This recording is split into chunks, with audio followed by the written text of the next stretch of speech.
Well, hello everyone, and welcome to the end of the immortal saga known as Highlander If on a Winter's Night. Before we begin, this is a story told by the players. I am as much an audience member in this one as you are. I will be watching, I will be seeing how this tale of the ages plays out in its final moments and days. Before we go further though, I will let you know what's happened since the time of the passing of the twins. When they died the same night that Studio 54 died, here in the Isle of Manhattan in New York City, there has been a rash of murders. Corpses found decapitated. Immediately, thoughts of being a serial killer on the loose, and then multiple serial killers, as it was way too many homicides for any one person to have been able to commit. But then things got decidedly different and strange as electrical disturbances seemed to correspond with each of these bodies found. In fact, for the population, as it was quickly leaked to the media, the lightning began to symbolize that there would be another body found. And it became such a problem for the city, state, and county of New York that people from DC were brought in, special groups. It was reminiscent of what had happened in hushed whispers in 1933, when so many strange things had occurred here in Manhattan. But Mayor Koch was able to bring in an expert, Jack Kilgrave. He was able to identify certain things that were going on, but he quickly went missing himself. And so, with the island on a knife's edge, in a state of complete and utter fear, the police, no one could stop what was going on. And to compound problems and make them worse, a weird religious cult began to whisper using the media to send out their information. They called themselves the Watchers. And they were convinced the end of days were nigh, that this was a game being played by gods among us, and that when the last body was found, the world would end. At least that's what they believed. But they were very convincing, and soon others believed, and soon the entire island walked with the weight of apocalypse upon their shoulders. But that's the story of mortals. It is not the story of immortals. The story of immortals begins and ends now in the way that it has for the past several weeks. Who are you? Sarah MacLeod, from the clan MacLeod. A Highlander, you say? Just like you. What are you? A ghost. No. You're an immortal. Just like you. Good. That is a perfect place to start. Here we are, born to be kings, we're the princes of the universe.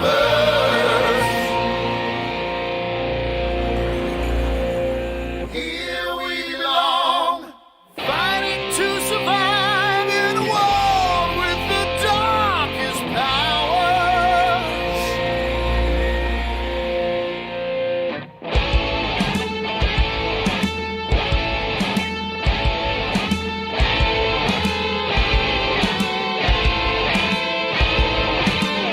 And here we are, we're the princes of the universe. Here we belong, fighting for survival. We've come to be the rulers of you all.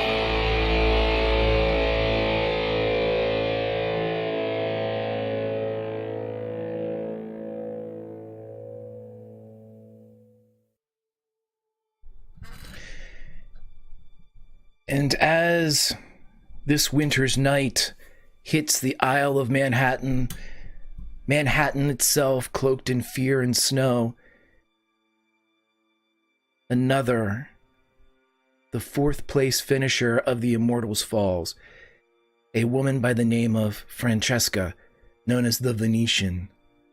Green eyes, heralding the arrival of both the twins and their demise, falls at the hands of Sarah McLeod.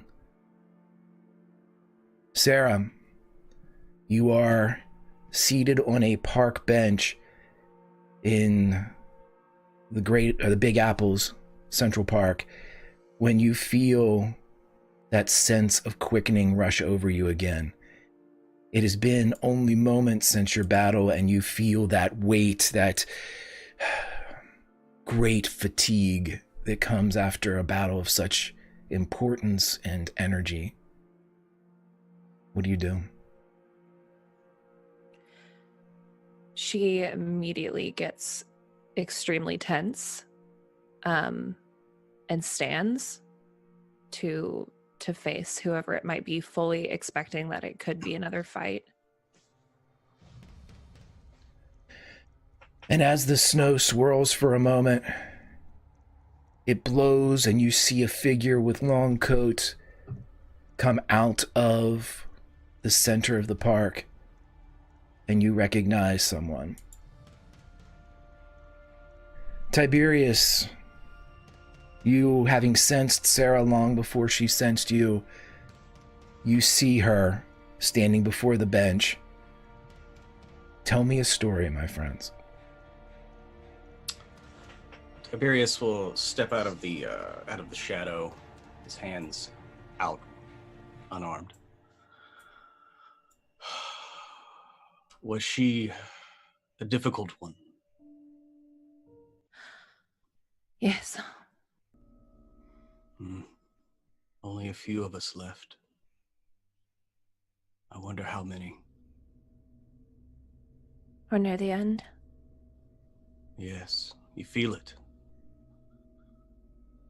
The pull that he talked of. That's why we can't leave. Stuck here. Yes. And I feel my search is at an end too. I'll finally have some semblance of closure.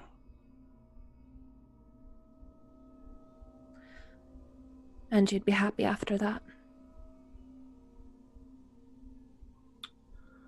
I won't be in pain anymore. It's the problem with being immortal. Your wounds heal, physical ones. But you're stuck with that scars you within. And live with it every day, every moment.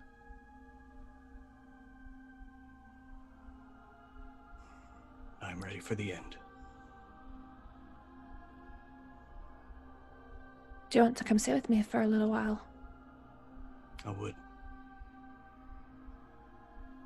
And Tiberius slowly makes his way over. She sits back down. She's clearly tired. Tell me again, how was she in the end? Those last days? On the seas? She's dead set on coming to find you.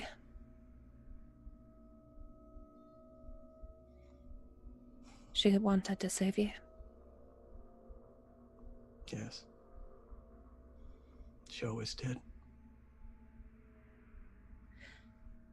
Never understood it.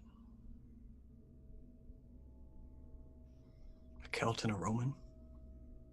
After what my people did to hers? So I pushed her away. I couldn't believe that she actually loved me. Only in the end do I know it was true. And that's the sad part of it.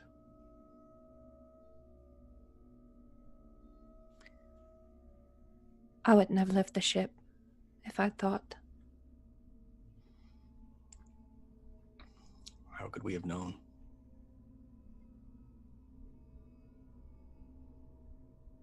But he's here. I feel him all around. He's powerful.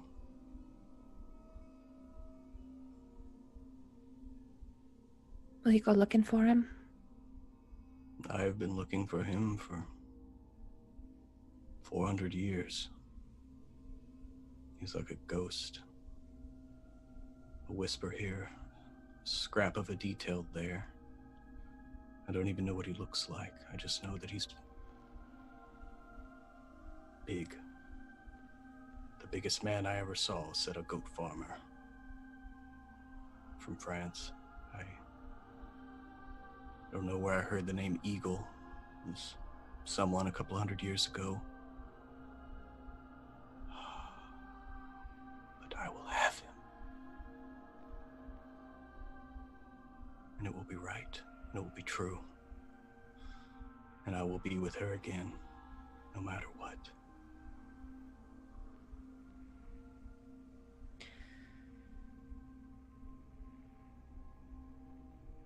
Selfishly, I hope you don't make it to the end.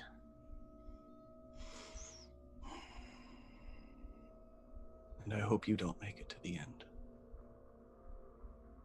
I don't know what I would do if it was just the two of us. I don't know if I could hurt you. Well, you wouldn't really have a choice.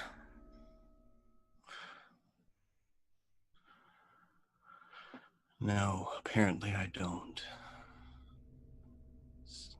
These fucking rules. I tried to ignore them for a while, I'm sure she told you. Just stay out of the way, explore, use this gift that we'd been given. It's odd that I still think of it as a gift. We could be so much more. We see what makes nations rise and fall. We see the injustices that are visited over and over again by a new despot or a new dictator. We know all of the tricks. We could have led these people.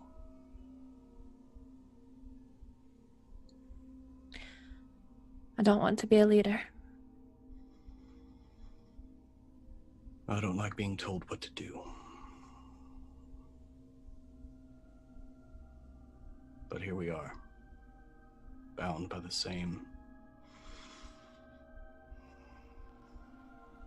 curse, I guess.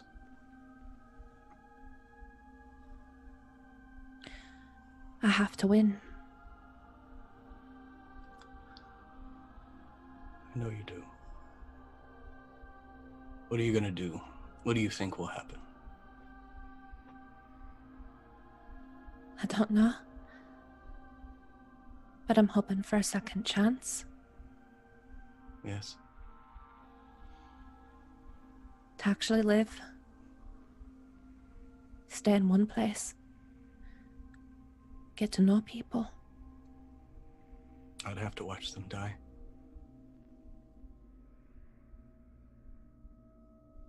It's been the hardest part. Yes. Even the others, you lose them along the way. This is true. I hope to get her back, though. At least a piece.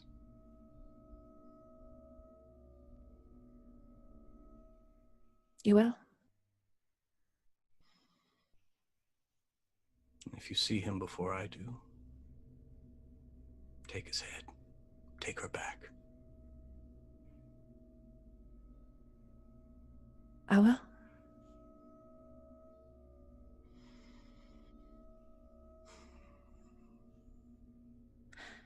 I suppose I won't see you again. And if I do, well, I guess we'll cross that bridge when we come to it. I really hope I don't. Same. But I am glad. I thought I wouldn't be. That you're here in the end Yes, makes it not feel so lonely. I agree. Well, Sarah McLeod of the Clan McLeod, it has been an honor knowing you, walking beside you. And you. And Tiberius turns and gives her a long, deep hug. And not really wanting to let go, he finally does. He stands up and walks into the darkness.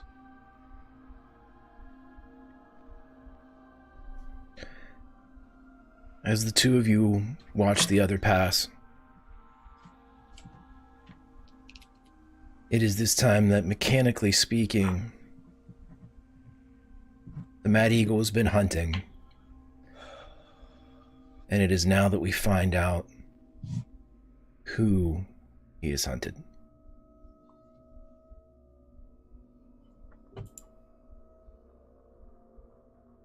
Sarah, you are walking back to your apartment, place that you have been calling home these past couple years in Manhattan. As you enter into the building, passing by the post office receptacles and the wet linoleum from the melting snow, you feel that sensation again. Much stronger than you've ever felt it before. And as you climb the steps towards your second floor apartment, you can see light creeping out from the open door.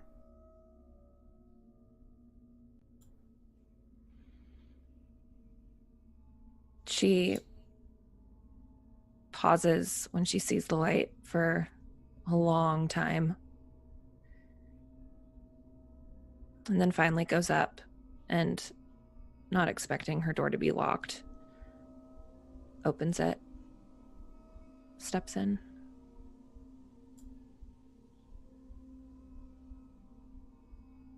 The largest man you have ever seen is in your apartment.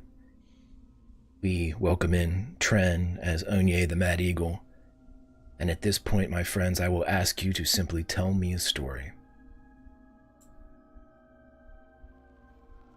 Privyat, Highlander. Please, come in. The rice is almost ready. She walks in and shuts the door and pulls off her coat and hangs it up.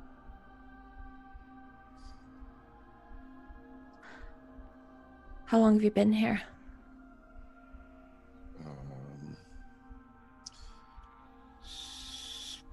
Well, the part that has taken the longest to make has probably been ironically, the appetizer. So I would say roughly 45 minutes. How'd you like it? She says, like, gesturing around to the apartment.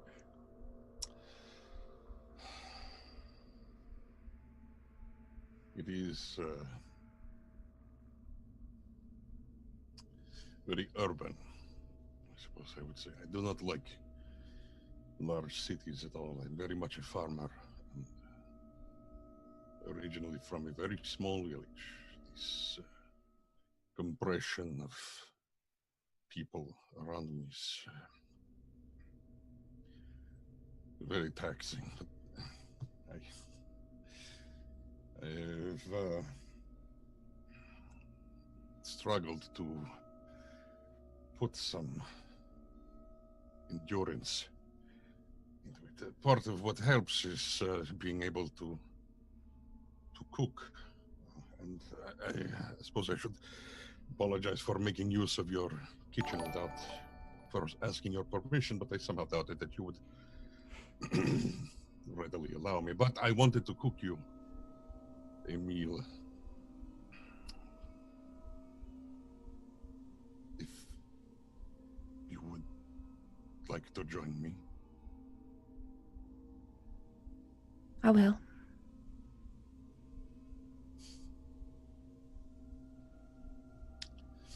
And he dishes out what is the first of what looks like, given the I would not say disarray of your kitchen, because clearly everything is organized. It's all, you know, mise en place. Everything is in its place, and everything is apparently very, and it smells great.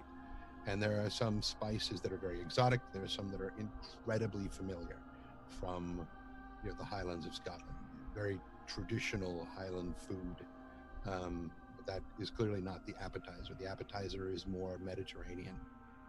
And he, you know, dishes out 2 bowls of it. It's sort of it's almost a savory kind of porridge in a way, but has a citrus twist to it that's very interesting.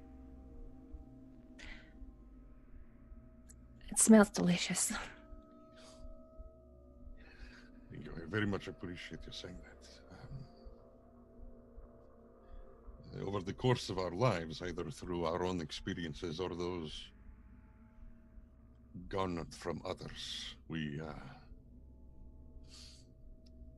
take in new skills and have to learn to incorporate them.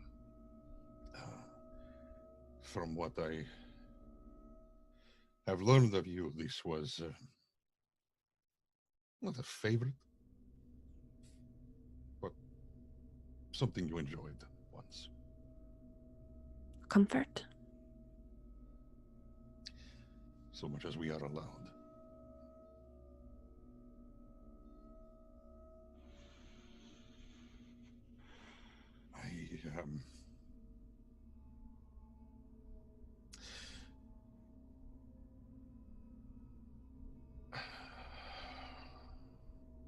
I can feel him within you, and it is very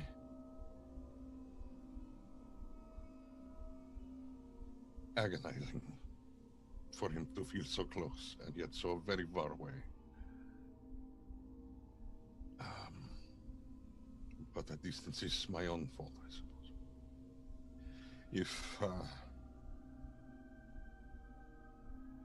If you have any chance of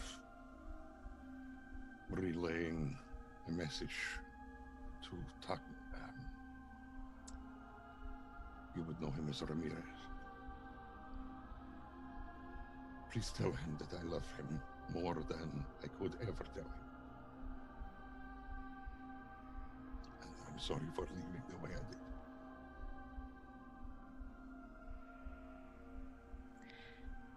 She nods a little bit.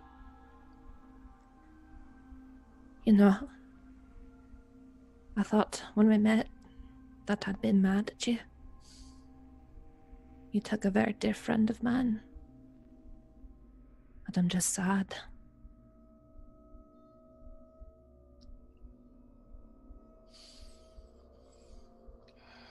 I don't know whether I should say that I did you a favor or not. Because had it been the other way around, there is a chance that you would have to have fed her. I know.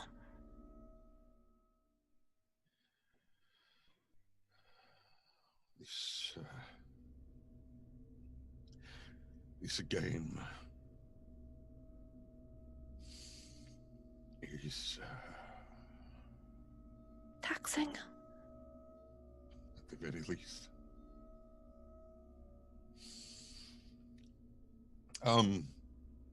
So I couldn't find any sheep stomach. No. But I did find a vegetarian recipe for haggis, which I made once before, but I didn't have a chance to try it before I was interrupted. And it was ruined in the course of the subsequent fight. But I hope that it is something which will bring good memories of your heritage and taste good. So he serves out some vegetarian haggis.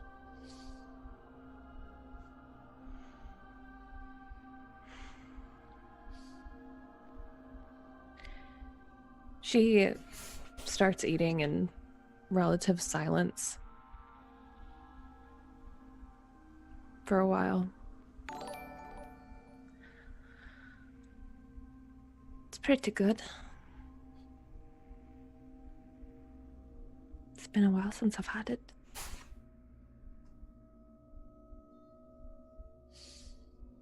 Well, I don't think I ever have.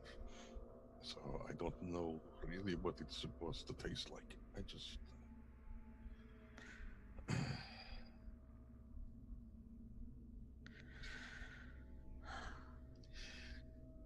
There are only 3 of us left.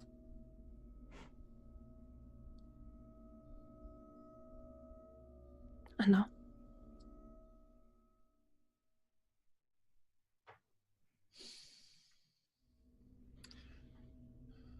It was the 3 of us at the beach, wasn't it? Yes, it was. Actually.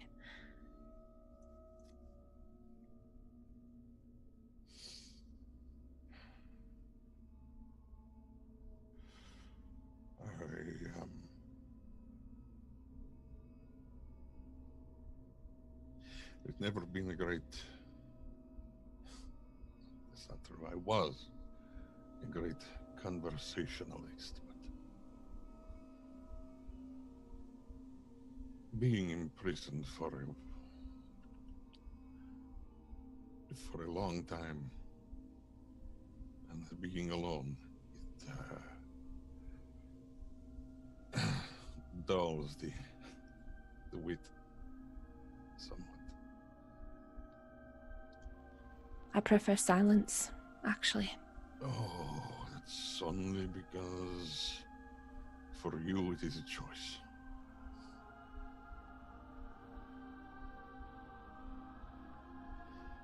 If you spent 6 millennia cased in ice, asphyxiating over and over again for thousands of years, you would not appreciate silence as much as you think you do.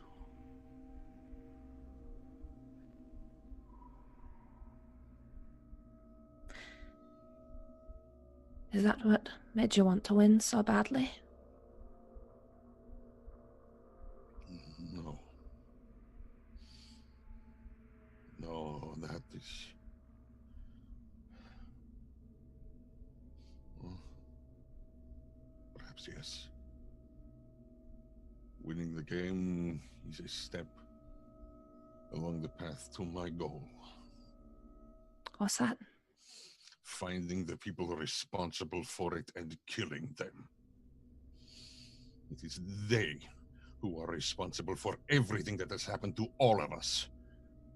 From the very first one of us who died and then came back. The entirety, all the way up to this gathering. Every one of us who has died, who has killed people that we care about. And strangers alike. I will find whoever started this game, who made these rules, and I will rip them asunder. I will make sure that this never happens to anyone ever again.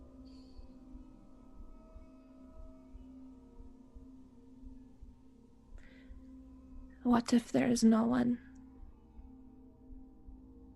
What if there's no one to find? And he looks like that is a realization that hit him like a very hot skillet right in the face. This is something he has not considered, and it is perfectly evident on his face.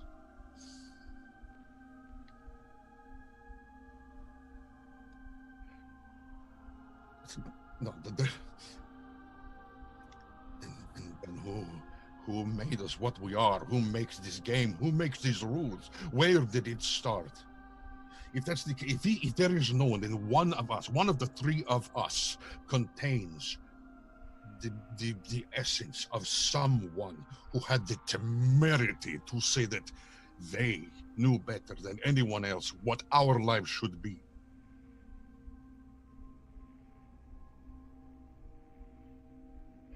You should probably have dessert.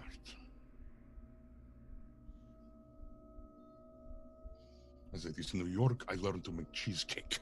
And he just slams a cheesecake down on the...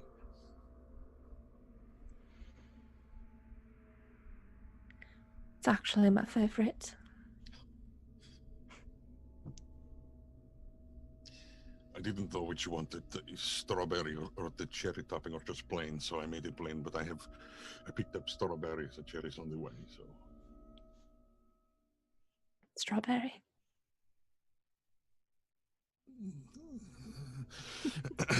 And he brings back strawberries and the cherries for himself. And Please.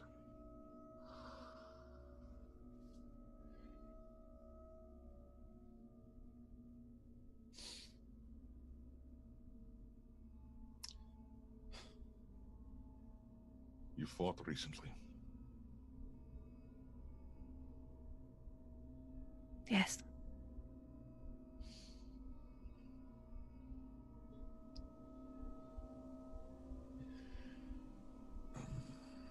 Do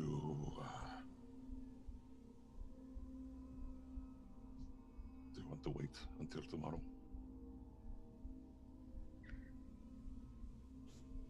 If you wouldn't mind.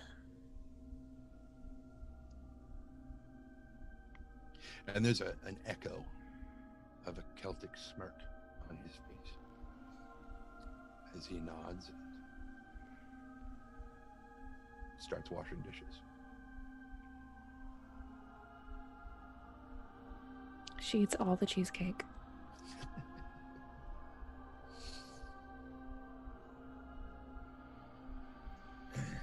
So, with the conclusion of the meal, do we have any final words said or a location selected for the following night's festivities?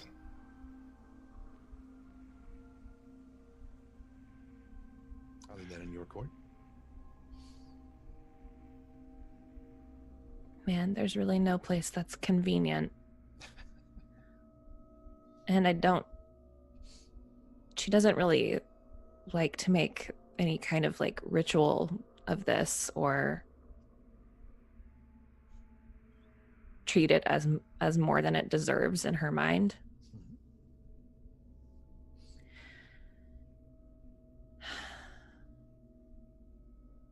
So it's probably just a more empty parking garage close by her apartment. We'll say that you find one that is the upper two levels split for the up and down ramps. It's closed. No vehicles are parked there as it is under, not construction, but the lines are being repainted. It seems the owner would like to try to fit in a couple more spots. Looks like it might work. Except for the wet paint. Except for the wet paint.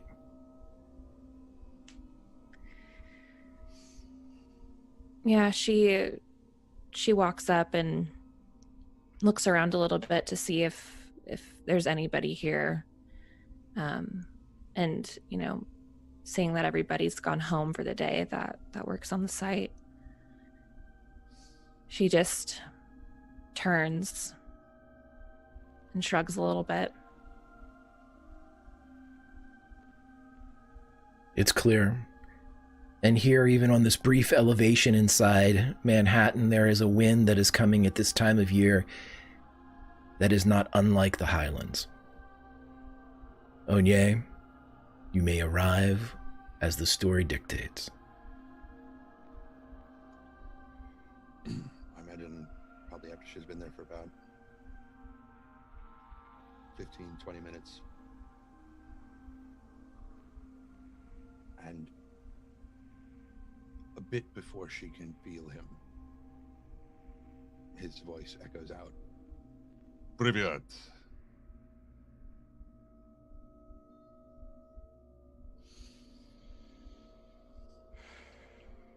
I hope you slept well.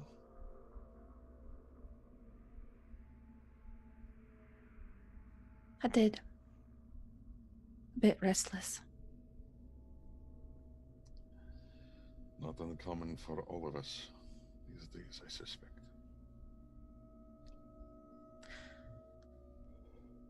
Before we start, could I ask you something? Of course, anything you wish. Are you making him wait on purpose?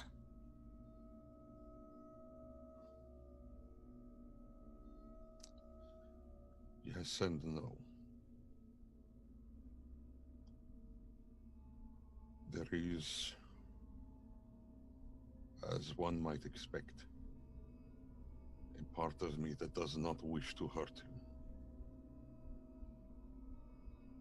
But at the same time, a part that longs to be with him again. It is a very familiar sensation for me.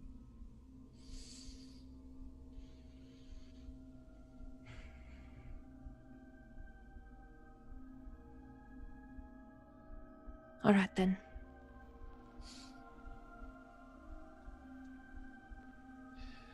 And he reaches under his coat and pulls out long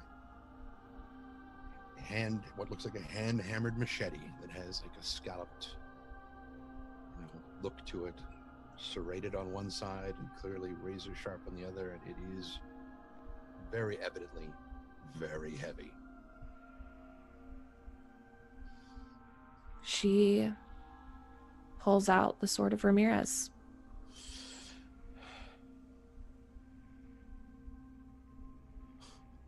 Of course.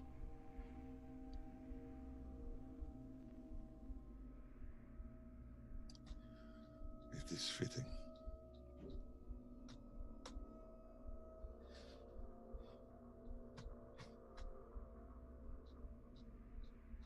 I'd say good luck, but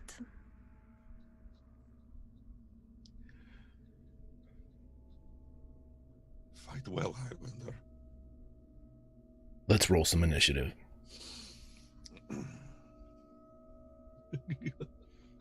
I gotta remember where it is now. I can't see my character sheet because I've got it's all blurry and watery, and I don't know what's wrong. It should be right at the very top of your skills under speed on the left-hand side. Yeah, it is. Thank you. I think that says initiative. It could say Pete Wellington. I'm not quite sure. All right. With an 18 from the Highlander and a 21 from the Mad Eagle, the Mad Eagle will attack first. So what we do here, as this is Cypher system, the PvP equivalent is we are each going to roll an attack coming from Onye, a defense of whatever the attack is in response to Onye. Then we switch for round 2. Then we go into our customized clash round.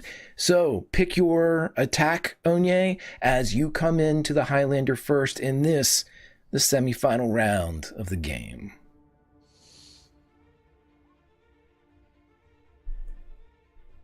Okay, so a speed roll comes in with a 15. I need you to make a speed defense check as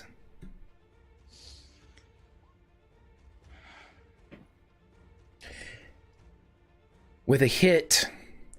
Onye, what do you do for damage with a swipe that you... I actually have it here too.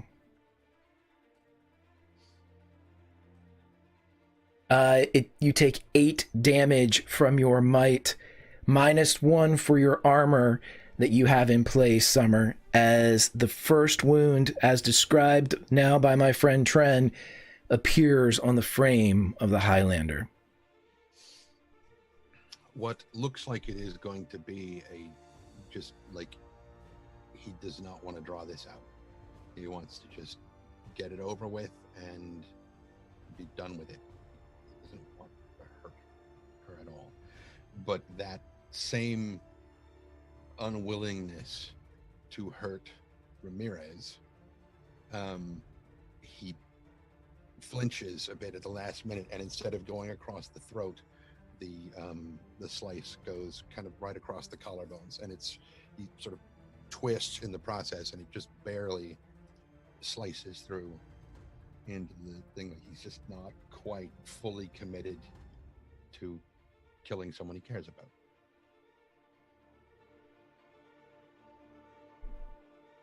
We switch.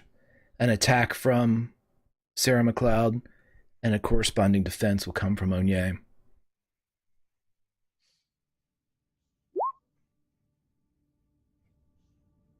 Okay, with a 7 as it comes into play, I need a, let's see, was that a might or a speed?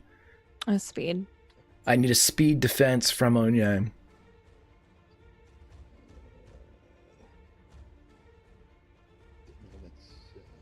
There it is. With a deflection of the blow to the side as Sarah is moved away by Onye's attack. There is no blood drawn as it was when Onye fought and struck. We are coming now to our first clash round, as we see exactly no armor is taken into consideration here, just the pure damage of the wielder. Everybody look on your intellect attacks. You will see thrust, cut, feint, parry, and dodge. I want you each to select one of those right now. On the count of 3, I will ask you to both put them into the chat box. We will compare them, much like rock, scissors, paper, or if you are a fan of the Red Dragon Inn back in America Online, this is the Duel of Swords. On 3, my friends. 1, 2, 3.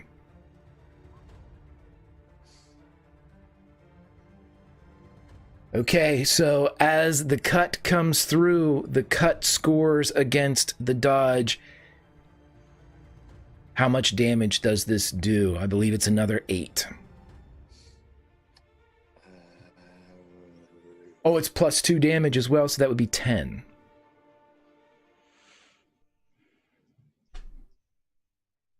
I don't see where it says how much damage that does. I have it on. I have it right up here. Okay, I'll trust you then. Yeah. As it comes across, it also, you rolled an 18 on the attack, my friend, so that is a plus 2 as the clash hits. Crits are still counted on the clash round.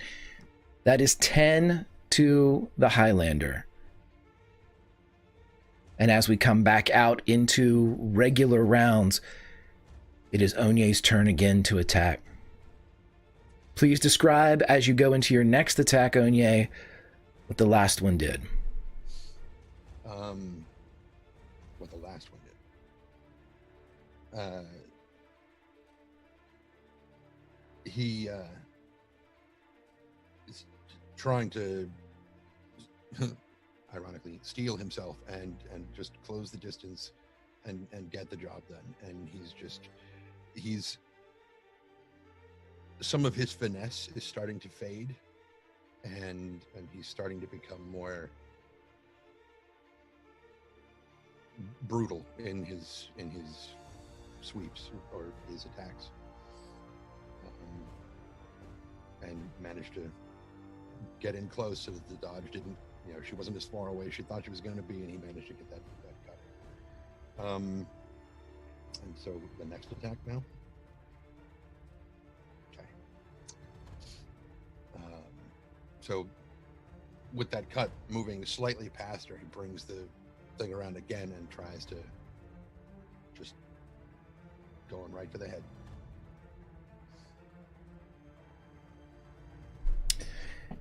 Okay, and with a chop attack, which I believe, let's see, is that that's a might. I need a might defense from our Highlander. The Highlander deflects, and tell me how she deflects. She, I think even seeing his size and knowing his strength, I think was definitely caught off guard. This is different than any fight that she's ever fought, but she's starting to try and breathe and remember that this is a person like her. They've both been through a lot, and everybody has a weakness. So she's looking for those moments to kind of come back, and sees his next attack coming across, and I think just barely gets the sword up in time to deflect him, and takes a few steps back. It is now your attack.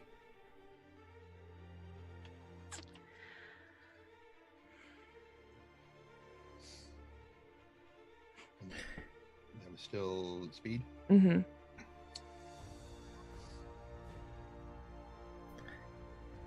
With just one, the deflection again is clear as Onye is able to keep the sword of Ramirez from cutting into his flesh. We go back to another clash round, everybody.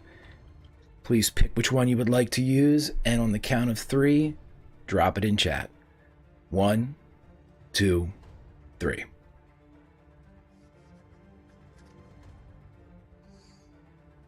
And with a thrust scoring against a feint, this is going to be another 8 damage done to Sarah McLeod in this clash round.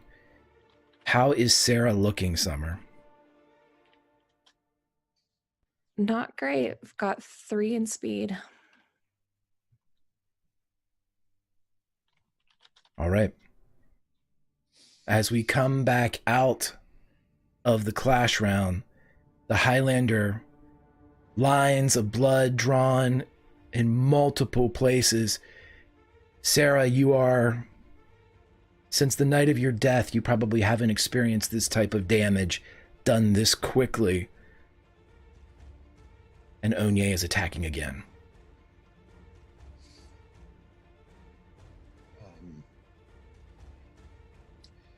He is just, he's breathing very fast, very heavily, but it's clearly like an anxiety kind of thing, and he's just, Please just don't force me to drag this out.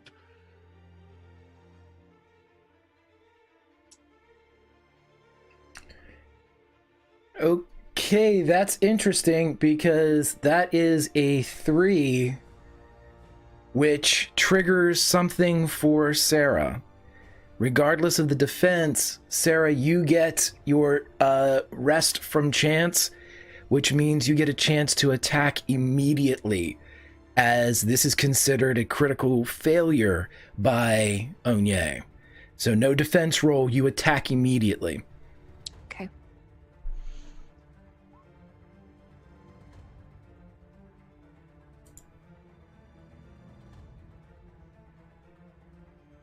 And is that a speed roll? If it is, Yes. it'll require a speed defense. oh, I thought you said there was no defense. Okay, that's why I didn't click anything.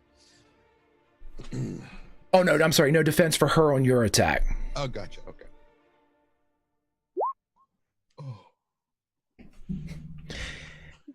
Onye recovers quickly as he is able to knock again away the sword of Ramirez, but it is up to, again, Sarah's turn as you attack when you're your normal position.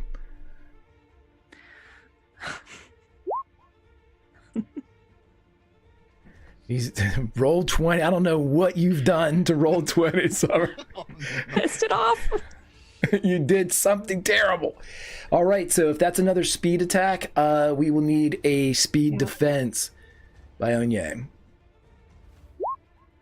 Jesus Gotta be it. So as this occurs, we go into our next clash round. And what this will do is clash rounds don't help with this 20, but on the next attack roll outside of the clash, it's advantage for Onye on his next attack with the 20. So we're going to hit a clash round, everybody. On the count of 3. 1, 2, 3. Let's wait for that to go through. There we go. As they both come in at once, this is a push. Technically, it's a score for both, but we just do pushes here. So you all kind of proverbially have a clash in the clash round as you spin out. Again, Onye free of any damage whatsoever. And it is now Onye's turn to attack with advantage. So roll your attack twice, please. He's just tears streaking down his face. And he knows what he feels he is doing to not just Sarah, who he barely knows, but to the man, to the only other immortal he's ever loved. And he almost has to cough up the words. Tamojet. My dog.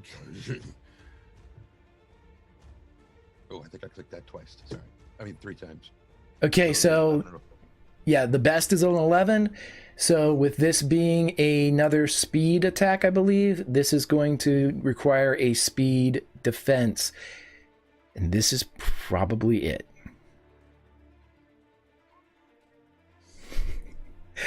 With an 11, which is again a push. If you've been following the attacks before, Bree turned the tide with this earlier, not to cast any type of, but there is a clash as we go to the next attack. Sarah.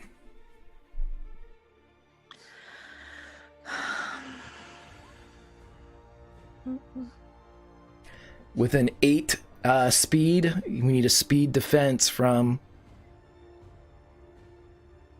And again, the sword is knocked away as we hit our next clash round on the count of 3, my friends. 1, 2, 3.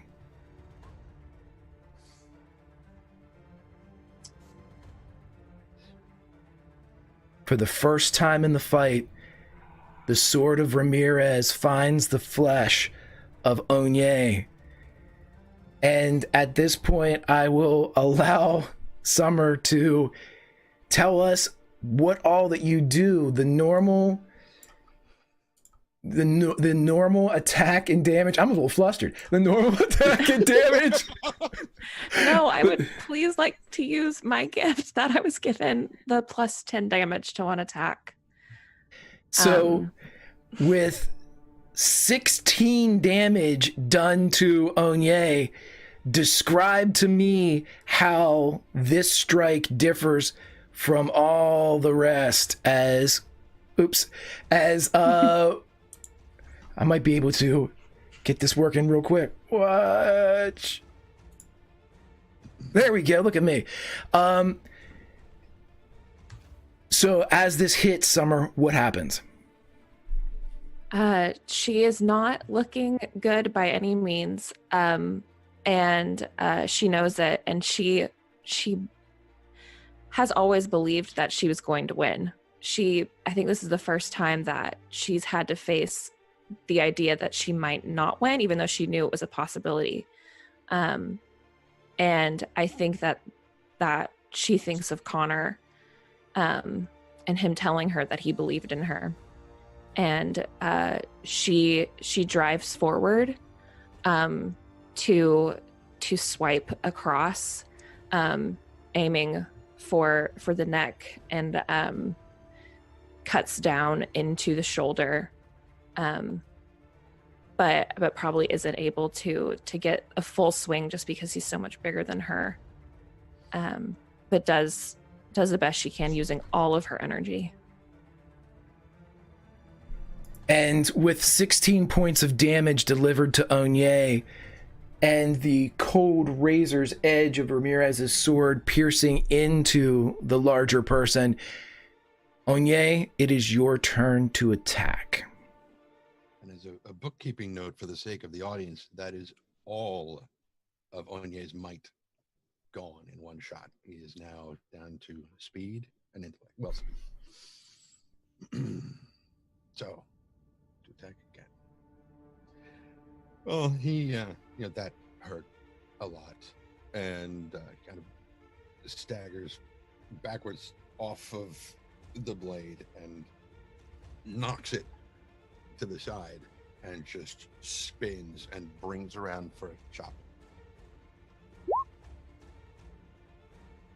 Not a very good one.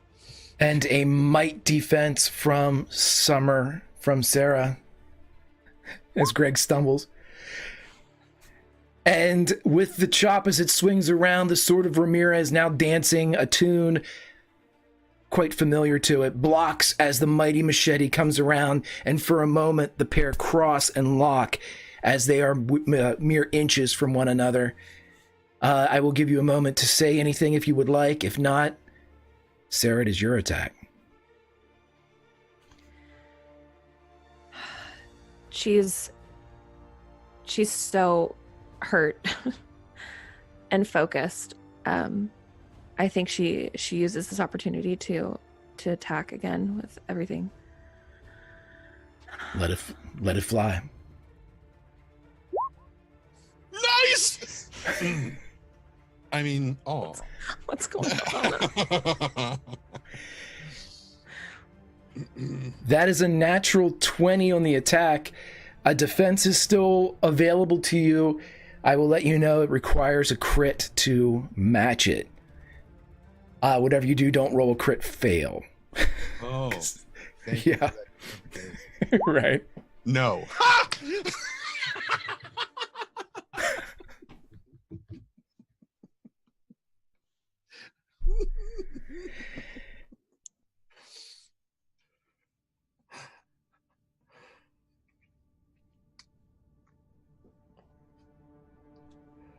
To clarify, and I know what Summer has here. Summer, go ahead and say your cipher that you have, and then we were going to take this story where it needs to go. I have a cipher called Rage of the Orphaned, and I get another bonus 10 to damage on one hit, which would be 16 damage. Which would be 32. In the end, there can be only one. What happens when Onye the Mad Eagle falls? Who are you asking? I'm asking the people that are telling me this fantastic story.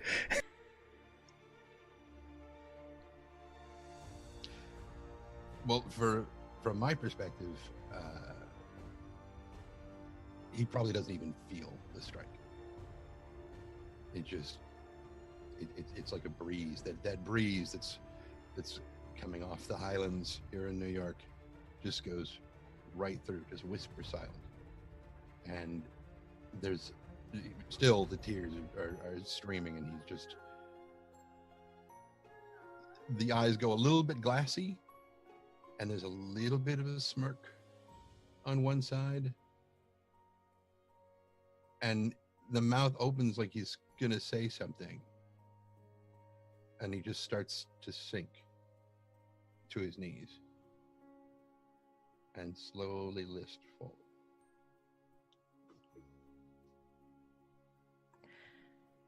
I think the hit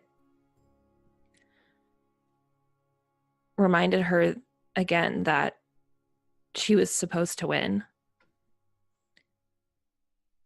And I think she thinks back to Connor with his back turned to her, and just how quick and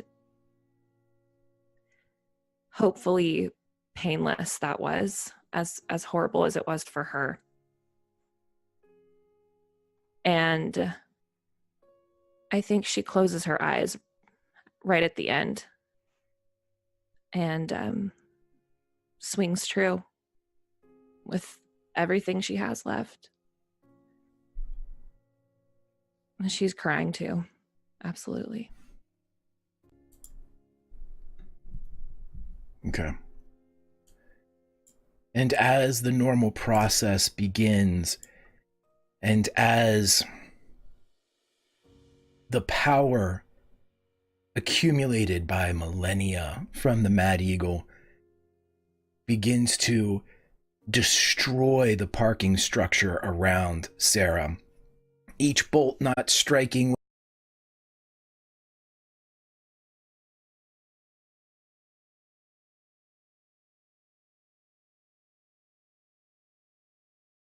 blindfold and throws it into the surf.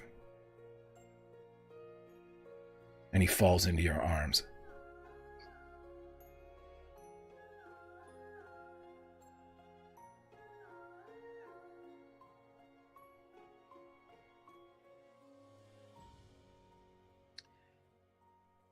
And there is unmanly blubbering for hours, and just blathering, I love you. I've always loved you, in every language he knows.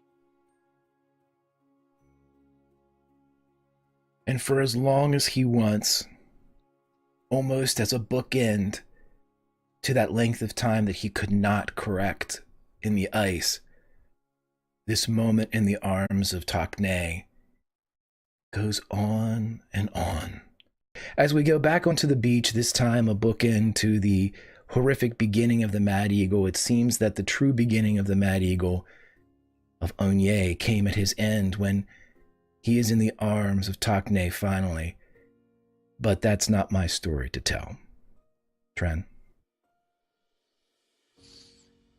When the blindfold comes away, and there is the echo of what happened in his life so many centuries ago, and this new sort of reality and this second chance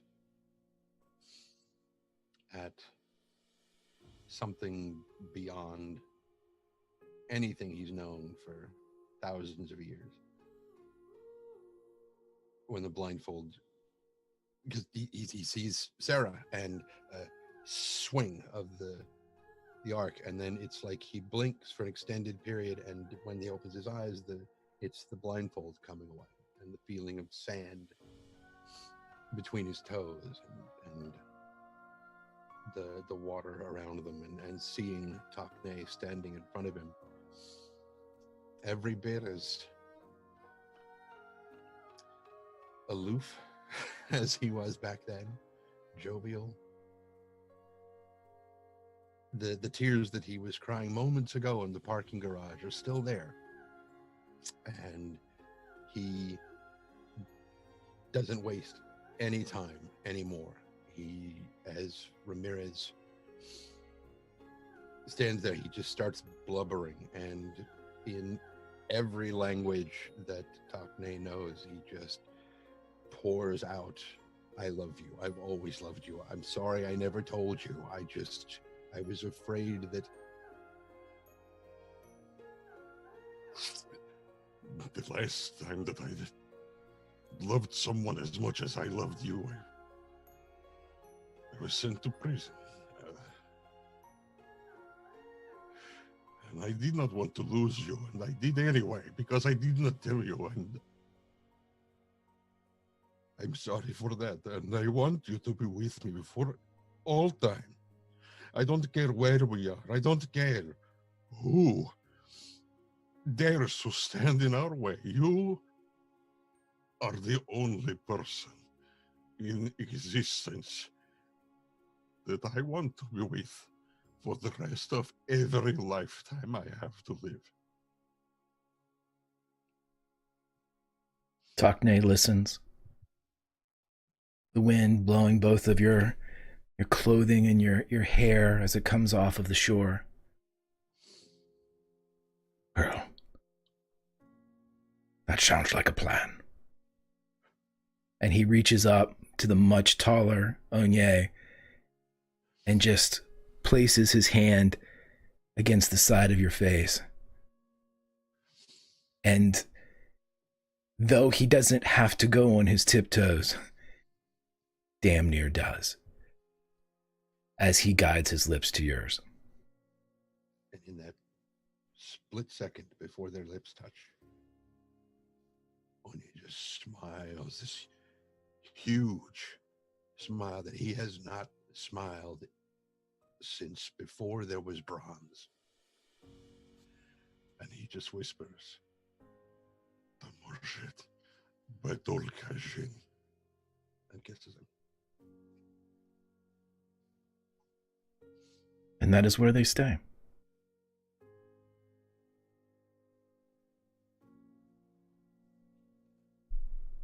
Time has no meaning, except to two individuals that experienced enough of it to know this moment means something. But the finale awaits. Goodbye, Onye.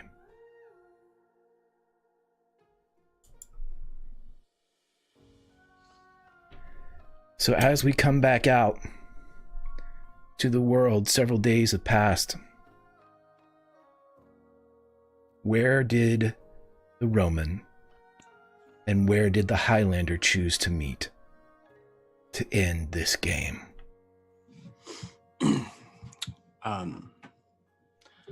Well, there can be only one place that they meet. Is where they first met. It is down on the beach, just at the edge of the island.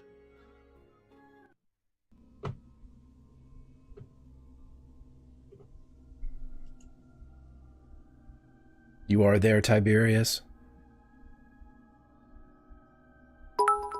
Sarah, you join. And he feels her approach as he sits out and looks over the surf, the dark of night.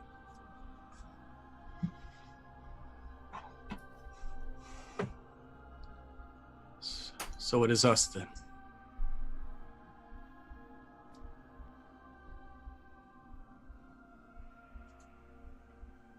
She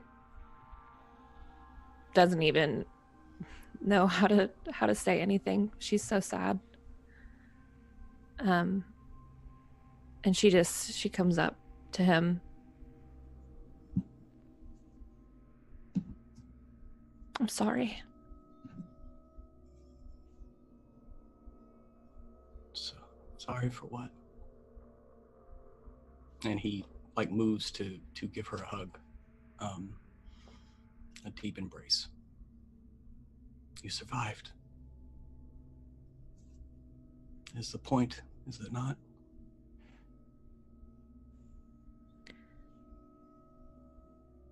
I know, I just...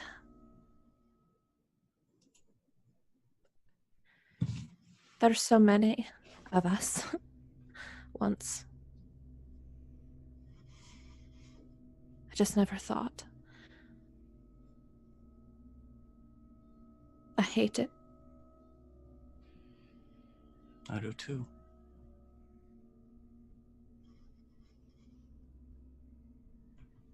And he closes his eyes and really reaches out, the quickening, and feels how many souls that you have versus the last time. So many.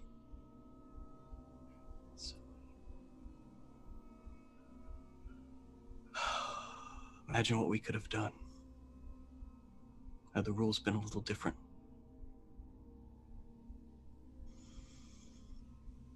Imagine what we could have explored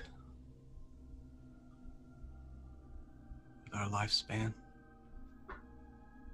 And he kind of looks up at the stars. We've seen them all. What is infinity when you have eternity to see it? That is not our fate. We've been cursed to squabble. Over what? This little dust mote floating in space. To be king or queen. Be the only one.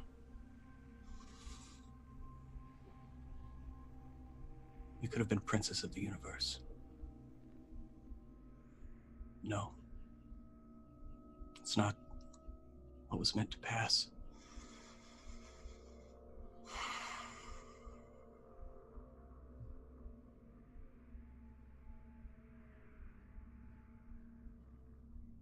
We could wait.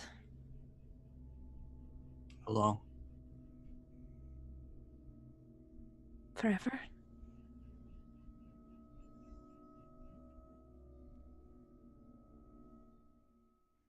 Can we? Tiberius, you can feel her. And it's not Sarah.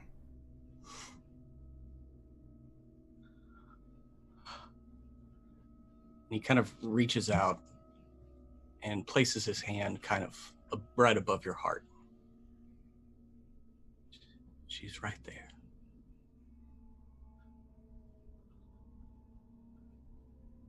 I don't know that I could remain that close without being part of her. I just can't. Because right now, I'm trapped in that moment on the beach. I can feel her. All I have to do is reach out. She's right there.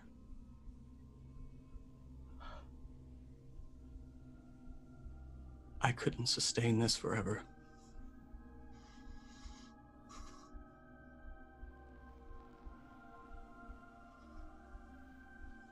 No, I understand.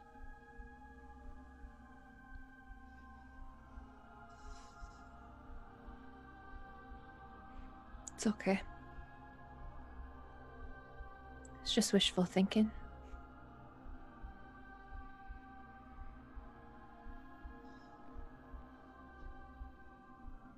I wish it could be so.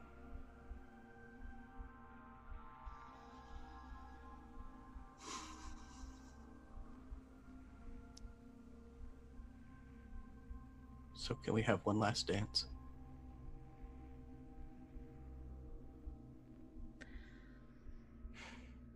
Yes. We can. And with that, Tiberius takes a few steps away, unshoulders his jacket,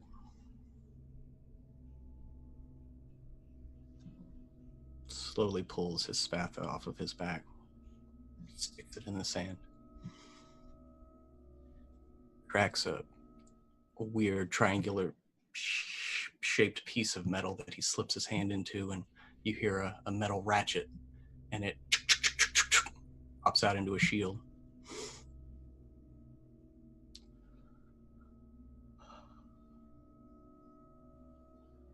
I promise you this. If I can, I will make it quick. I only ask that you please do the same.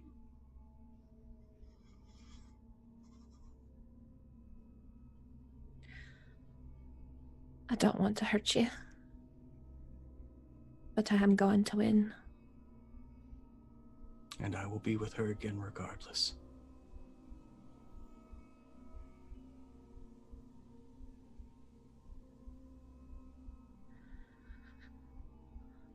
She just stands and looks out at the water for a moment. It's the last fight. And she draws her sword.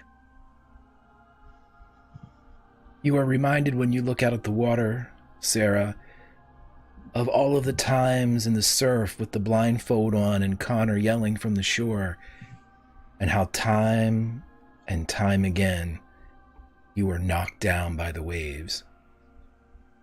And as on this winter night, Snow carries chill across the caps. The waves aren't nearly as strong as they were where you trained, but the mind and memory make the material what they want. And you would swear you were back on the beach with Connor.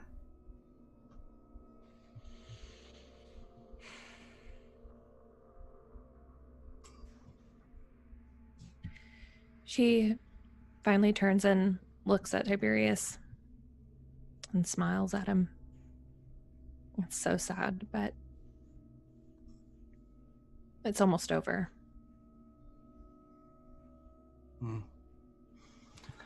And Tiberius brings his sword up in a salute.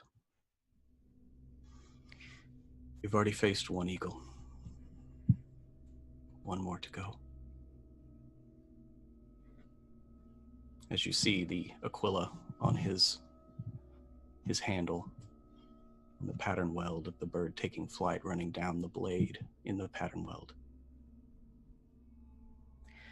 If I did have to die to anyone, I'm glad it's a friend.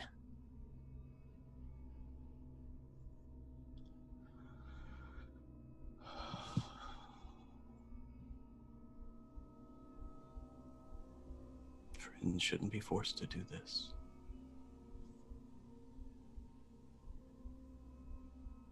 But here we are. Let's roll some initiative.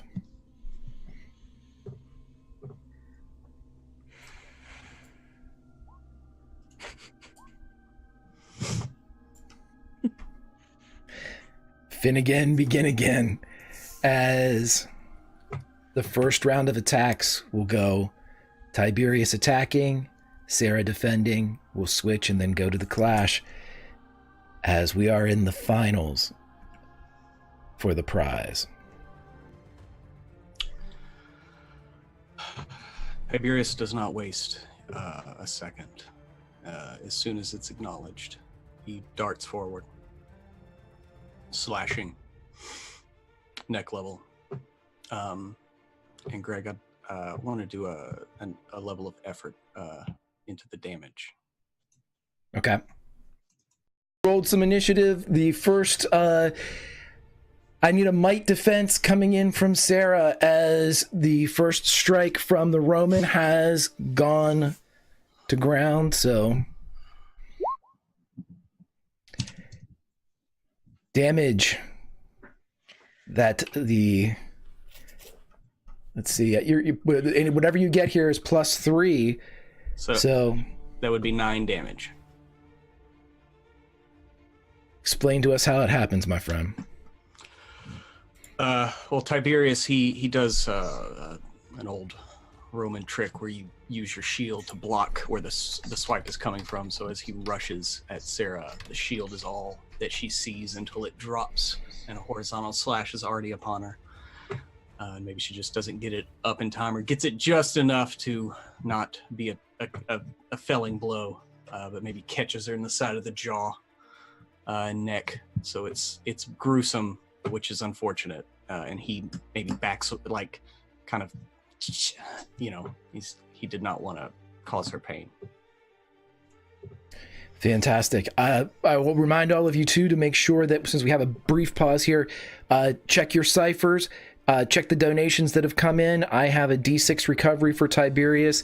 He also has the training of Ramirez, which are 3 advantages for an attack or defense roll of his choice.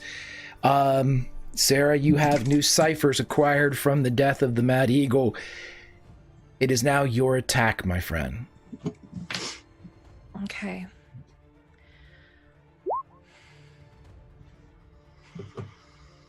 So speed attack, need a speed defense. Okay. I will just roll this one as is. There we go. Okay. With an 18, it is easily deflected as we go into our first clash round. So as this clash round hits, I know that this is your first time doing it with us, Pruitt. intellect. You should have you done these before, the clash rounds? Oh, you did them with Bree. Yeah, we did them before you guys were immortals. Right. Go ahead and hit on the count of 3 one of your selections, as I'm super nervous about internet and Highlander and everything. So on the count of 3, my friends, 1, 2, 3.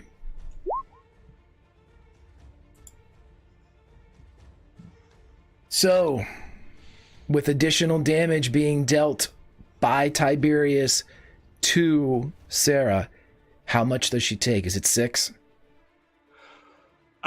Yes. I mean, I do 6 damage regularly now. Mm-hmm. Okay. So an additional 6 damage. Yeah, and the clash rounds are no armor in play. It is your raw attack from the weapon that you're using. If you have any specialties that go to boost the damage on the attack, whether it be a specific foe or something like that, those are also into play. Or, of course, if you use a Cypher of some kind, it's also in play. So again, 2 swings, 2 strikes by the Roman. And it is again your turn, Pruitt, as Tiberius has a chance to attack.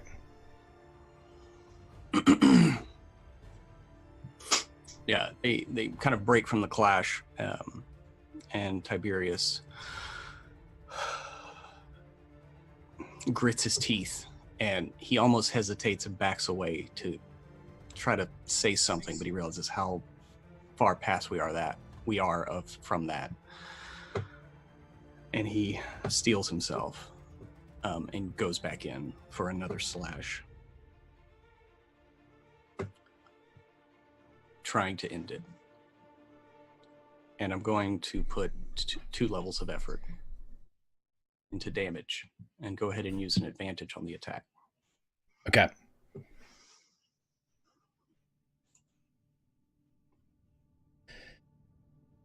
I guess I can roll again. Yeah, roll it again just to see if you get the 20.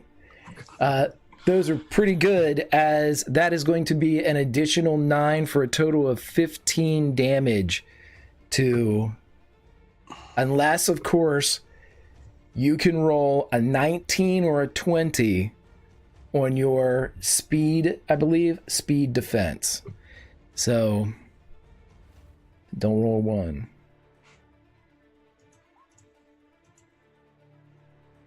So with 15 damage as it is hit by you, how is Sarah looking after this terrible blow? And describe us what it looks like, Pruitt. Yeah, they literally clash, and he kind of parried and just went with it and did a full circuit, just a complete 360, and is trying to, kind of the move he did to that Celt soldier, where he did a spin kind of and came and chopped at the back of the neck, and that's what he is again going for. Yeah, I'm down. Down for good? Mm-hmm. How much damage did you take? Did you heal back up from the fight? Yeah, I only had 12 in might and 14 in speed, so I'm down to intellect. So with that, describe for me, tell me the tale, my friends, as Sarah McLeod leaves this plane of existence here on the beach.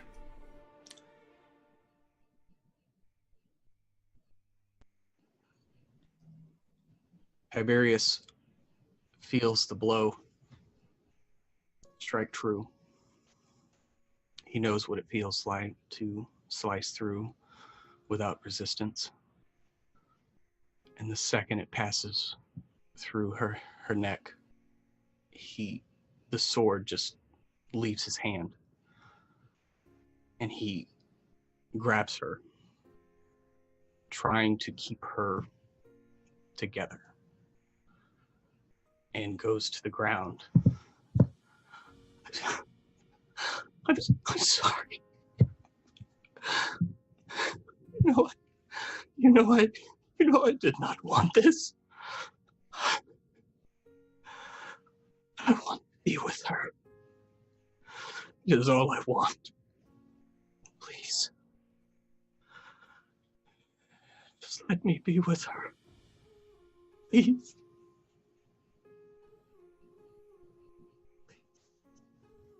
And he just hunches over her, holding her to him, trying to stave off what he knows is inevitable.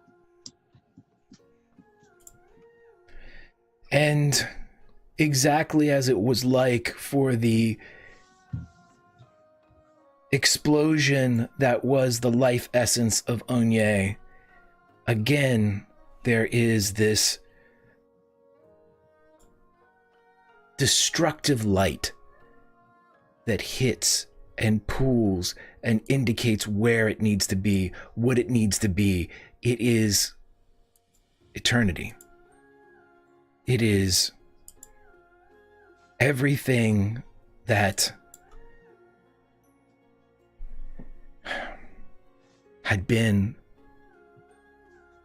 because now you contain the souls of all of these people that Onye suspected was someone was behind this rule system, this hierarchy. You feel Onye inside you. You feel love. You feel Sarah. She's not gone. She's changed. Maybe you feel her more. But from all of these souls, you get the same feeling. From the dawn of time we came, moving silently down through the centuries, living many secret lives, struggling to reach the time of the gathering, when those that remain would battle to the last. We are a part of you now, Tiberius. And you can rule that world that you believe you could guide. What is Tiberius's prize?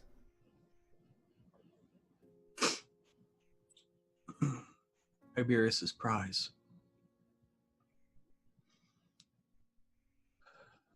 is Brenna.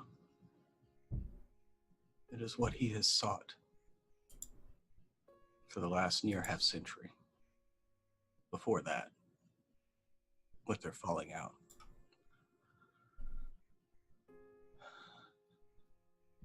And all he wants is to be with her, wholly, fully, again.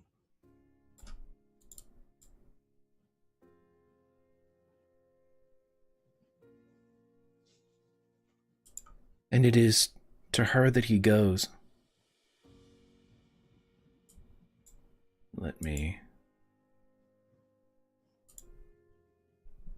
It is to all the Highlanders, all of the Venetians, all of the Mad Eagles,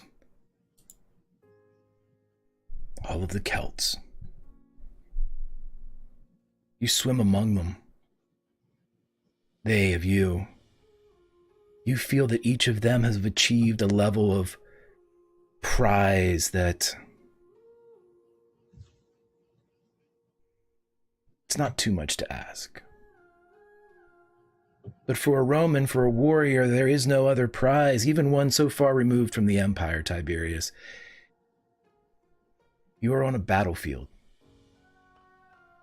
Everything is moving slow. A great tree struck by lightning stands to your left. Dead, but gigantic. There is a rumble beneath your feet as this great rooted system pulls away and falls and slides down the hill. And she is there.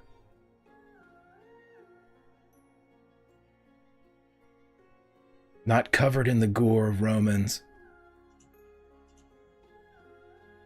but still the warrior, still the Celt that you first met on this battlefield. The soldiers fall away from both sides. This is not their tale. This is a tale told in the stars. It began the night that the skies fell. And it's starting to get dark.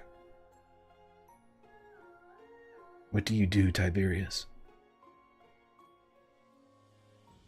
I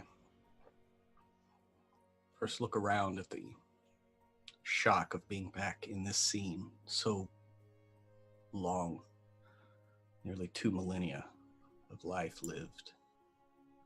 It evaporated. Where did it go? That doesn't matter.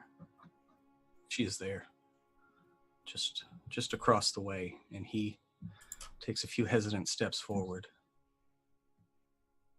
And as he gets closer, she doesn't disappear, she doesn't dissipate. This isn't a mirage or a trick. He moves with a quicker step. His shield clangs to the ground.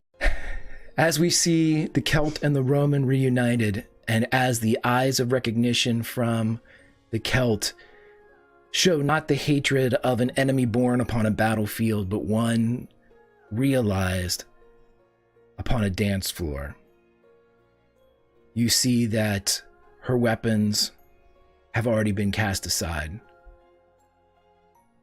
And she simply extends to you a position that you know all too well. It is a dance. And he takes her in his arms and looks at her and waits, because he always did know that she did like to lead. And lead she does. As much like a beach with Tacne and the Mad Eagle, this battlefield born of love and not hate, the dance is as long as you need it to be. The prize, just that. The realization that eons of searching and wandering, of fighting and loving, are nothing compared to the moments that, if given the choice, you would stretch forever. And as the beings known as the Immortals live inside Tiberius the Roman, Sarah McLeod of the Clan McLeod, you find yourself in a small cottage you know to be your family home. And your father is there, his eyes clear of the disease that had claimed his mind so long before it claimed his body. From the window, even though you were never this close, you can see a surf where Onye, the Mad Eagle, is held in the arms of a man that you somehow know to be Tacne Ramirez, a man whose sword you once wielded. From the other window come not the grins of madmen hell-bent on robbing your home. You see a battlefield and a fallen tree. You see Tiberius and Bree reunited. But in this moment, the prize is for all immortals who have lived to understand what life is. What does Sarah need? What is her prize?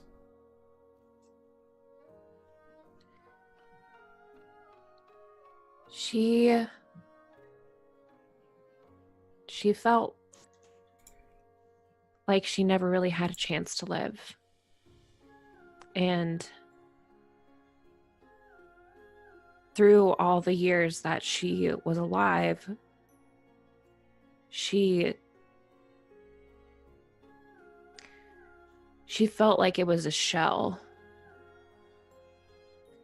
because she couldn't get older and she couldn't have a family. And that's what she missed.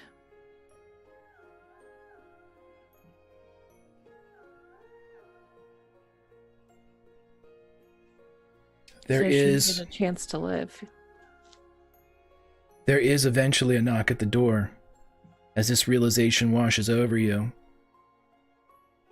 And it opens by itself. And a young man with long hair tied back into a ponytail, all of his limbs intact, stands there as Connor McLeod looks at you. Wow, you finally got here.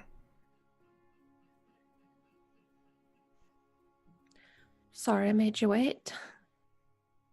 Yeah, let's not make a habit of it, shall we? Well, come on. He motions. Where are we going? Well, it's only right that we pay our respects.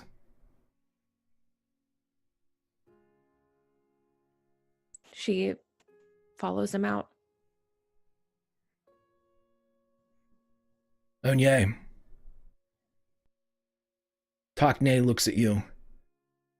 Well, let's fulfill our obligation. Come.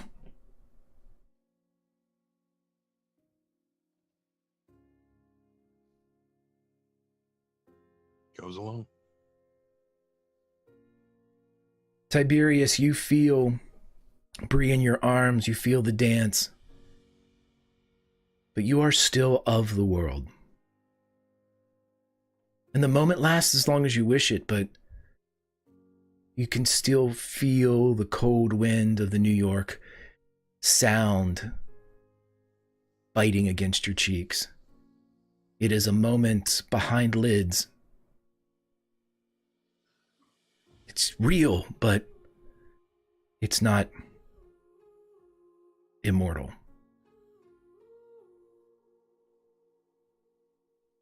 Do you open your eyes?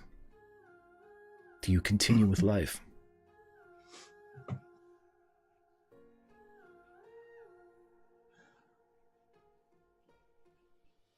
Tiberius has lived and lived.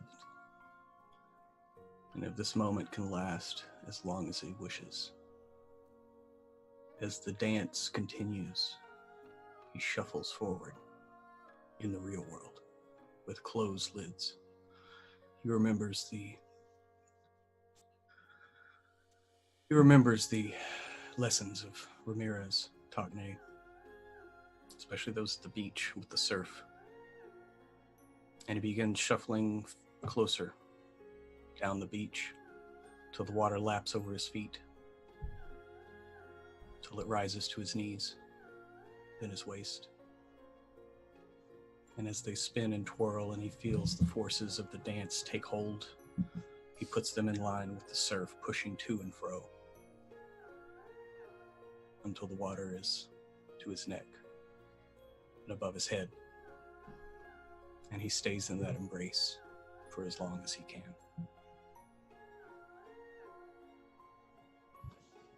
Sarah, Onye, Bree, Loredana, Mateo, all stand and watch as Tiberius moves through the real world into the surf. He is up to his neck in the cold water. Do any of you tell him to stop?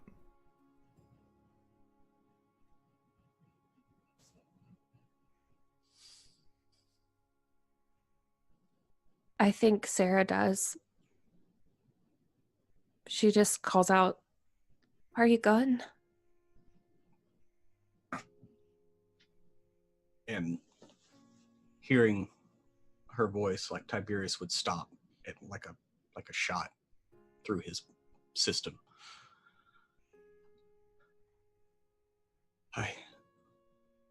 I'm with her now. I can be with her.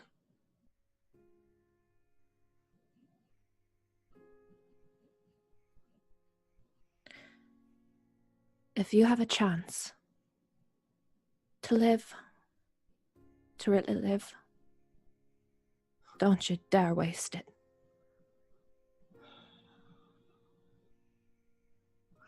I've only known one thing for as long as I can remember. I don't know anything else. All the more reason to live.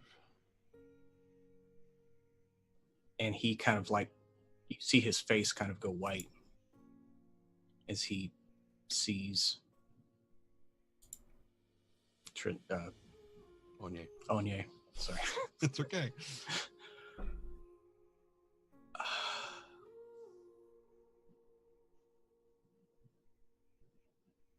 Dobre vice.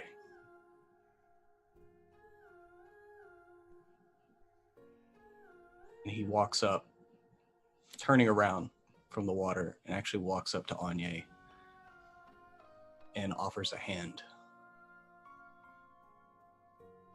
And Onye takes it without hesitation. I really wanted to take your head. But now looking at you, I don't know if I could have done it.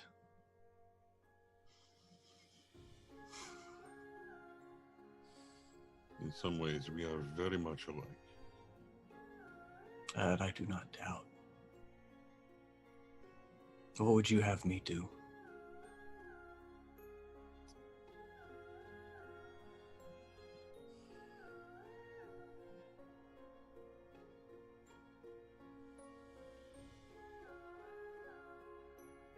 To live as long as we have, with such singular focus.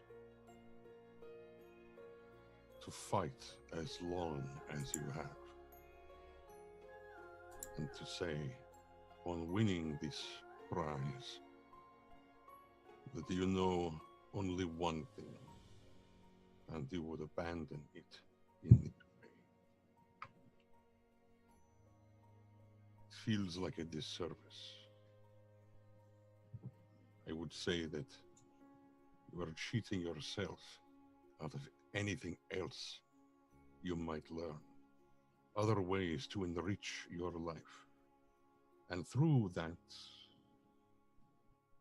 share that with those of us who were enemies or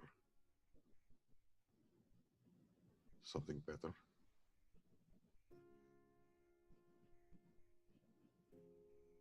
But do not cheat yourself out of living now that you can.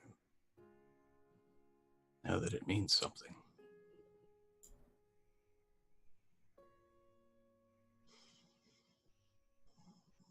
Thank you.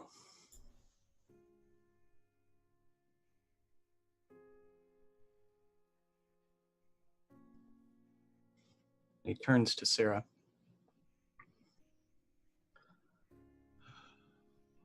I'm sorry it had to end the way that it did. It's all right.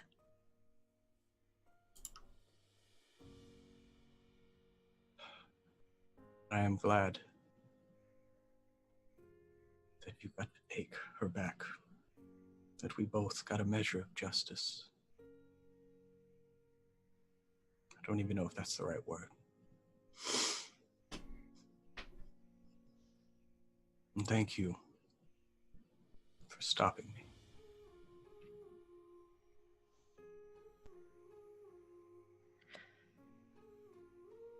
We'll always be with you. And knowing that, I won't waste it. I will see what I have left to offer this world, in what life I have left to live. And I will make it better for her. And he, as he says that, he turns to Bree.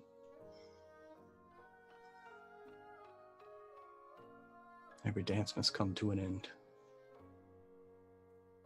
And I am glad that we got to finish ours. Hold a place for me. I won't be long. Having yet to say anything, she just nods and indicates the tree that is now suddenly into view again. No longer fallen, but again, upright. Your tree.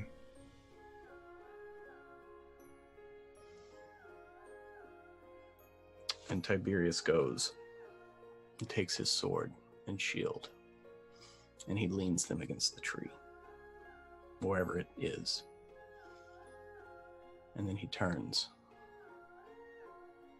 gives Bree one last light kiss, and then walks back towards the city to live. And as he walks back towards the city, Manhattan sees none of it other than the striding of a man that holds purpose to life now. But behind you walk the twins, Sarah McLeod, Connor McLeod, Onye the Mad Eagle, Takne Ramirez, the Spanish Peacock, and of course Bree, and so many others. So many stories, so many tales in this incarnation of the great game. They are with you for the rest of your natural life. But those tales of Tiberius the Mortal will not be penned today. Today is the end of an immortal saga. We have a winner. We have winners. And they all have a prize. And that's where we will end this series of the Fauna Winners Night.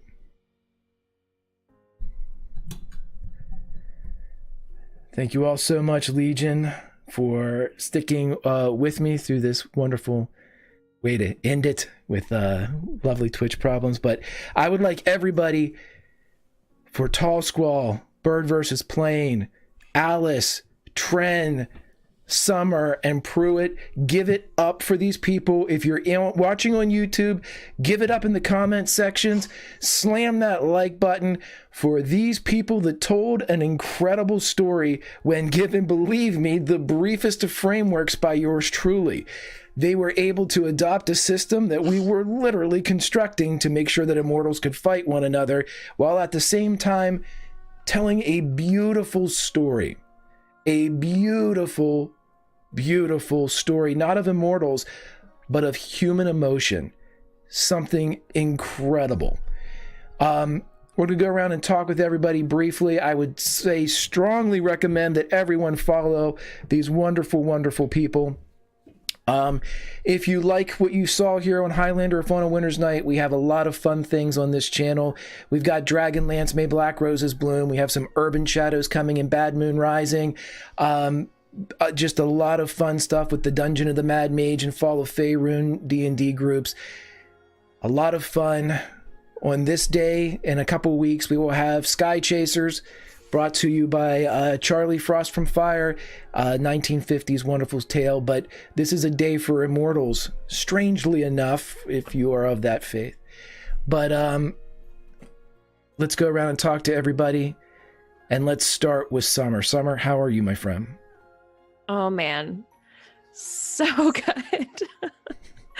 What an amazing session. What an amazing story. I loved literally every second. I was going to be so satisfied no matter who the winner was. Thank you so much for inviting me to be a part of this. This crew was so wonderful, and I loved watching all of you every single week. It was just a treasure. I'm Summer. You can find me on Twitter at Just a Summer Job. That's my personal Twitter, where I just tweet trash, so get ready for that. If you are looking for me in other games, you can find me on off_the_table here on Twitch. Same on Twitter. We play a bunch of different games pretty much every day of the week. We're about to go on hiatus because I'm about to have a baby. So we'll be back. We'll be back hopefully over the summer. We'll keep everybody updated. We're still going to have some games. I just will be watching from the audience with the rest of you. So yeah, just check me out there. And thank you all again. This was truly wonderful. Fantastic, my dear friend. I am so super psyched for the arrival, and I will be following on Twitter. I suggest you all do the same, as we can. Joyous news is joyous, and we definitely need that in our lives. Speaking of joyous news, let's go over to my buddy Tren. Tren, my friend, I have had a incredible time playing with you. You made the most likable villain I think I have ever encountered in any genre. So I tip my hat to you, sir. How are you, and where can we find you, buddy? Well, if villains are to be really effective, they need to be relatable, and so that was a big thing. Oh my God, ever since kind of Critical Role started, there has been this ongoing mantra about how the dice follow the narrative. Oh my God, were the dice so right today? I mean, and the moment you said don't roll a one, I'm like, and as I was hitting it, I was like, it's coming. This is it. It's gonna. And that's why as I was hitting the button, I was like, because I knew it was coming up a one. I knew it, and I was so happy. Yes, I wanted Onye to win. Yes, I wanted him to lose. And oh my God, did he lose just the perfect way. It was just fantastic. Absolutely loved it. It was great. Since you first asked me to take part in this thing, I was like, I don't know. I mean, I've got audiobooks I need to narrate. I'm not sure if I'm going to have time. It's okay. Well, so it's going to be like 6 episodes. Okay, I can do 6 Sundays. It'll be fine. Everything's cool. And then we had delays, and everybody's like, wait, I can't do this. Shit. And so everything went back and forth. I'm like, oh God, can I still do this? I'm so glad it worked out the way it did. It was just fantastic. And I know I mentioned it to you, Greg. I don't think I mentioned it to anybody else. But one of the first things that made it feel really applicable for me, or really appropriate for me, that Onye's backstory was what it was, is in the title sequence. As soon as the guitar really starts to rip in, what you see is cracking ice.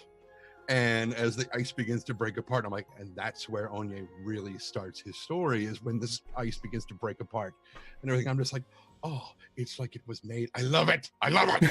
So, I guess it was all right, But yeah. Awesome, my friend. Everybody follow Trent online. Links are in chat. Anytime you see this fellow doing something online, you've got to tune in. He is obviously, you all have ears and eyes. He's amazing. Follow, and promote in every stretch of the medium for everybody involved in this cast. They are all fantastic people, but there can be only one. And so, my brother Pruitt, how are you? And I'll let you all in on a secret. Pruitt told me from the jump, I'm winning this motherfucker. And win it, he did. How are you, buddy? Greg, first off, thank you. When you first pitched this, I was just like, there is no way I am not being part of this. Highlander has been such a part of my upbringing, and just so many lines are rooted. It's those quote bombs you can't help. When someone says just a piece of something, you have to finish it. Oh, there can be only one. Like my entire life has been like that. But from the beginning, the fact it was in Cypher system, which is one of my favorite systems, and B, little metagaming confession here. I did not make my character until I watched Trindane and his first episode. I literally was like, all right, what can I make to fight that's a Roman?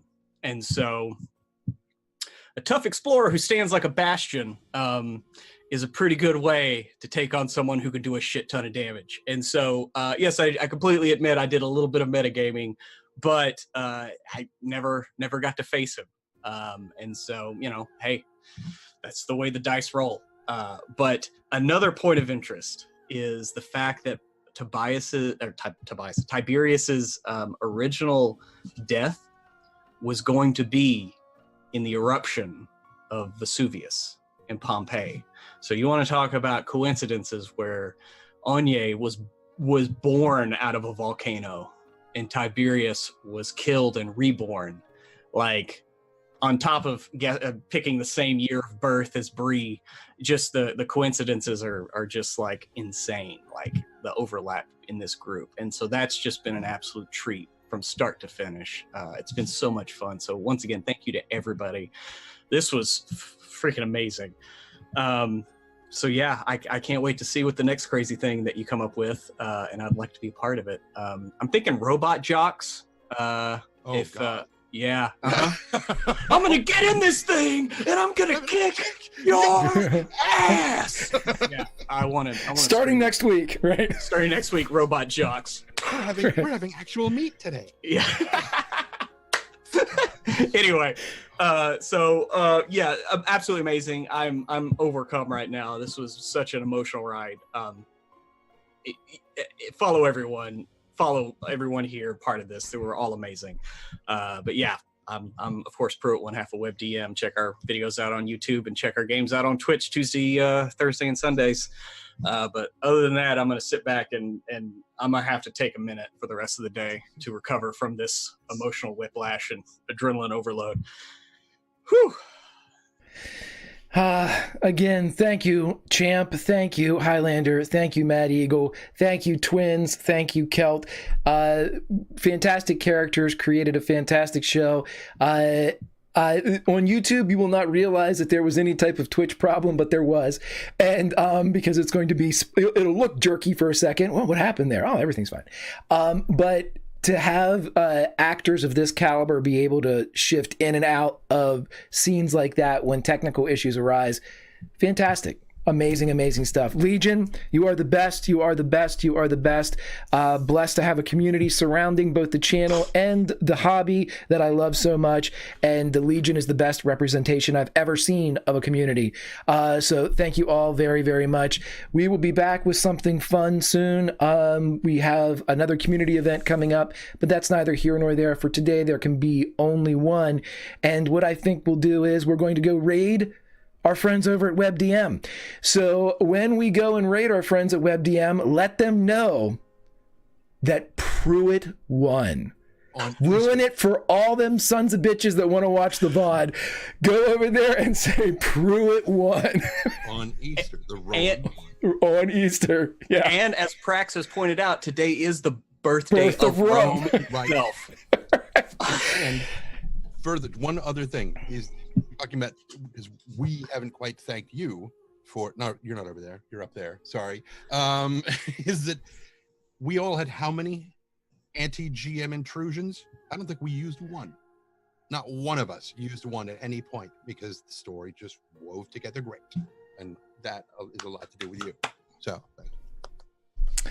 Yep. So this is rigged is what I'm hearing. Sorry. Absolutely.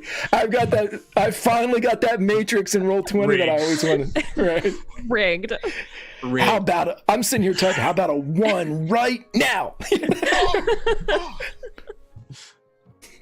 Awesome, everybody. Yes, so we're going to go raid them. Make sure that you let everybody know that Pruitt won. But I want you to listen to my brother one more time before we go, because I don't know. I like it. Let's say goodbye, everybody. Have a blast.